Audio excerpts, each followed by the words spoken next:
मनगढ़ंत कहानियों से नहीं चलती है। योगी जी आपके तोड़ने मरोड़ने से नहीं चलती है। जांच चलती है तथ्यों के आधार पे, एविडेंस के आधार पे। और दो सबसे बड़ा प्रमाण है, नंबर एक, हाथरस की गुड़िया का डाइंग डिक्लेरेशन, यानी मरने से पूर्व दिया गया उसका बयान, जिसमें उसने बताया कि उसके साथ बलात्कार हुआ है। क्या कारण है आपके पास उस बयान को न मानने का, जिस बयान को सुप्रीम कोर्ट भी मानता है? क्या कारण है आप बताइए। यह कारण है कि वो दलित समाज से आने वाली एक गरीब बेटी थी। यह कारण है कि आप आरोपियों को बचाना चाहते हैं। एक गरीब बेटी की आह और उसकी पुकार और उसके द्वारा दिए गए बयान को आप सुनना नहीं चाहते। योगी जी बताइए क्या कारण है।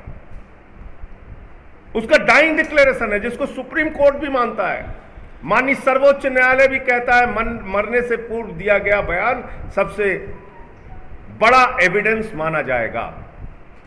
नंबर एक। और नंबर दो,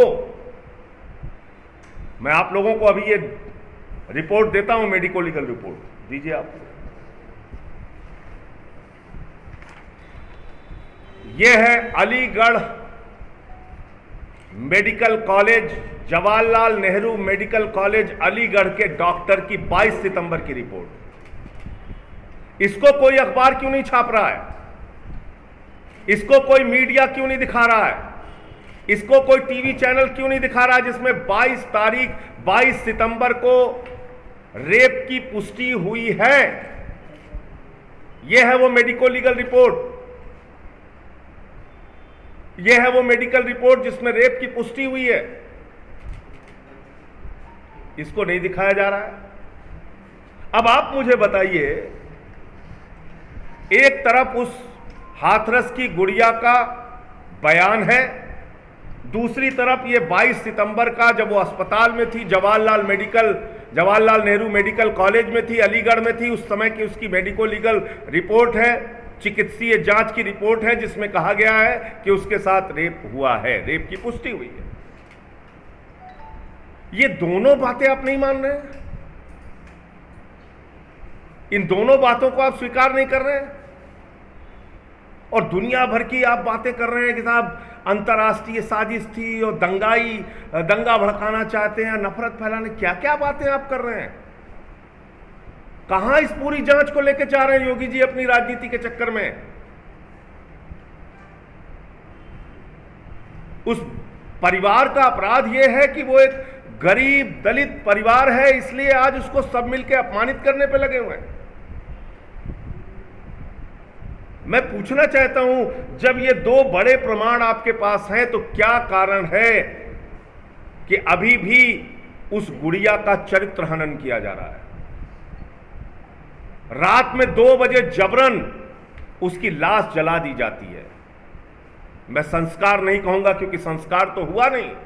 मां बिलखती रही, एक बार चेहरा तो दिखा दो। संस्कार नहीं हुआ योगी जी, उसको जला दिया आपके प्रशासन ने, पेट्रोल छिड़क के जला दिया, सारे एविडेंस मिट गए, सारे प्रमाण सबूत मिटा दिए, फिर कह रहे हैं रेप नहीं हुआ। तो ये दो, जो उस गुड़िया का बयान था और जो ये मेडिकल रिपोर्ट है, ये दोनों क्या है? ये दोनों रिपोर्ट, ये दोनों क्यों नहीं मान रहे आप? क्या कारण है आपके पास? और आपकी नीयत में खोट बहुत साफ तौर पे समझ में इसलिए आता है कि सुशांत सिंह राजपूत का जब मामला होता है, सीबीआई जांच का आदेश होता है, एक दिन में नोटिफिकेशन हो जाता है, दूसरे दिन में सीबीआई की टीम जांच करने पहुंच जाती है, लेकिन इस गरीब दलित परिवार की गुड़िया को जब न्याय दिलाने की बात आती है, तो 7 दिन हो गया सीबीआई जांच के आदेश की बात कहे हुए आपको योगी जी। 7 दिन के बाद भी आज तक नोटिफिकेशन क्यों नहीं निकला?